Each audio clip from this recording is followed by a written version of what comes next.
ក្បួនទូកដឹកជំនួយ Gaza Summit Flotilla នឹងប្រមូលផ្ដុំគ្នាដោយមកពីប្រទេសផ្សេងៗមានប្រមាណជាង20ប្រទេសដែលមកពីកំពង់ផែ Barcelona ប្រទេសអេស្ប៉ាញកំពង់ផែ Girona ប្រទេសអ៊ីតាលីកំពង់ផែ Bizotte ទុយនីស៊ីជាដើមនឹងមកជួបជុំគ្នានៅកណ្ដាលសមុទ្រ Mediterranean ដោយមានគោលបំណងចង់បំបែកការបិទផ្លូវសមុទ្ររបស់អ៊ីស្រាអែលទៅលើតំបន់ Gaza ដែលជាទូកដឹកជំនួយទៅដល់ប្រជាជននៅទីនោះជាក់ស្ដែងតាមគេហទំព័រ Euronews ចុះថ្ងៃទី27កញ្ញា2025ក្បួនទូកដឹកជំនួយមនុស្សធម៌ដ៏ធំមួយដែលមានឈ្មោះថា Gaza Summit Flotilla ត្រូវបានគេរំពឹងថានឹងមកដល់ក្នុងរយៈពេលប្រហែល4ទៅ7ថ្ងៃទៀតដែលមានចម្ងាយប្រហែល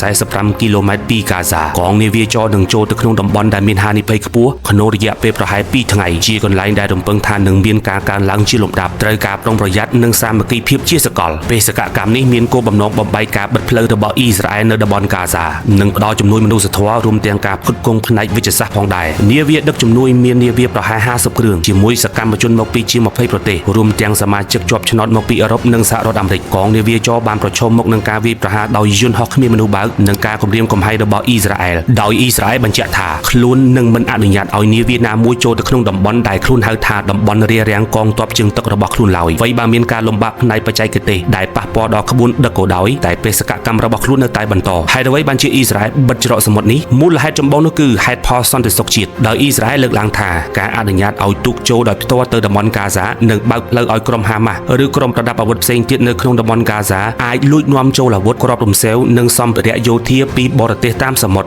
រឬមានការបង្កប់ខ្លួនដោយទូកជំនួយទាំងនោះអ៊ីស្រាអែលក៏បានប្រមានបង្កហេតុនយោបាយនិងបម្រើផលប្រយោជន៍ក្រុមហាម៉ាស់មិនមែនគ្រាន់តែដើម្បីផ្ដល់ជំនួយមនុស្សធម៌សុទ្ធសាធនោះទេតែអ៊ីស្រាអែលបានផ្ដល់ដំណោះស្រាយឲ្យក្បួនទូកជំនួយបង្វែរទៅចតនៅកំពង់ផែអ៊ីស្រាអែលទៅវិញដើម្បីអនុញ្ញាតឲ្យកងកម្លាំងអ៊ីស្រាអែលធ្វើការត្រួតពិនិត្យសន្តិសុខឲ្យបានត្រឹមត្រូវសិនមុននឹងដឹកជញ្ជូនជំនួយតាមផ្លូវគោកចូលទៅតំបន់ Gaza ក៏ប៉ុន្តែសកម្មជនរបស់ទូកជំនួយបានបដិសេធជំរឿននេះដោយសារពួកគេចង់បំបែកការបិទផ្លូវជាសញ្ញានយោបាយតើការបិទផ្លូវសមុទ្រនេះកើតមានតាំងពីពេលណាមកយោងតាមគេហទំព័រ Wikipedia អ៊ីស្រាអែលបានរក្សាការបិទផ្លូវជើងទឹកលើតំបន់ Gaza ជាចម្បងដើម្បីការពារការរត់ពន្ធអាវុធនិងសម្ភារៈដែលអាចប្រើប្រាស់សម្រាប់គោលបំណងយោធាដោយក្រុមហាម៉ាស់រួមទាំងក្រុមសកម្មប្រយុទ្ធផ្សេងទៀតការបិទផ្លូវនេះមានគោលបំណងទប់ស្កាត់ការវាយប្រហារដោយគ្រាប់រ៉ុកែតនិងទម្រង់ផ្សេងទៀតនៃអំពើហិង្សានយោបាយដែលមានប្រភពមកពីតំបន់ Gaza បន្ទាប់ពីក្រុមហាម៉ាស់បានកាន់កាប់តំបន់ Gaza ក្នុងឆ្នាំ2007អ៊ីស្រាអែលបានបង្កើនការបិទផ្លូវដើម្បីការពារពលរដ្ឋនិងអធិបតេយ្យភាពរបស់ខ្លួនដោយលើកឡើងពីការព្រួយបារម្ភផ្នែកសន្តិសុខនិងតម្រូវការក្នុងការទប់ស្កាត់រៀបចំឡើងវិញ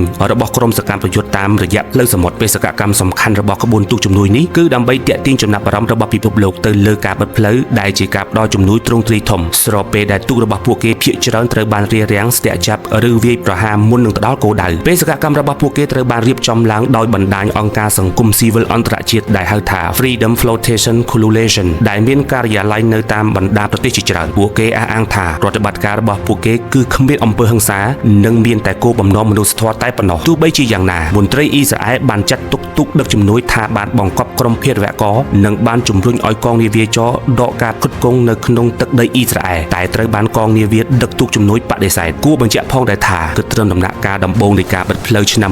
2007មានទូកតូចៗមួយចំនួនបានទៅដល់គោលដៅបានដោយជោគជ័យប៉ុន្តែចាប់តាំងពីឆ្នាំ2010មកគ្មានទូកដឹកជំនួយមនុស្សធម៌ណាមួយក្នុងបំណងបំបែកការបិទផ្លូវសមុទ្របានសម្រេចផែនការទៅដល់កំពង់ផែ Gaza បានដោយជោគជ័យឡើយតើលោកនេតាន់យ៉ាហ៊ូបានចូលរួមបេសកកម្មអ្វីខ្លះក្នុងការរំដោះចំណាប់ខ្មាំងអ៊ីស្រាអែលនៅក្នុងប្រទេសយូហ្គាន់ដា Comment ចង់ដឹងជួបគ្នានៅវីដេអូក្រោយ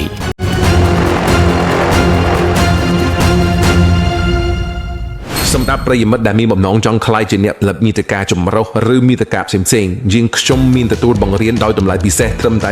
$20តែប៉ុណ្ណោះប្រិយមិត្តដែលមានចំណាប់អារម្មណ៍អាចឆាតចូលក្នុង Page ឬ Telegram បាន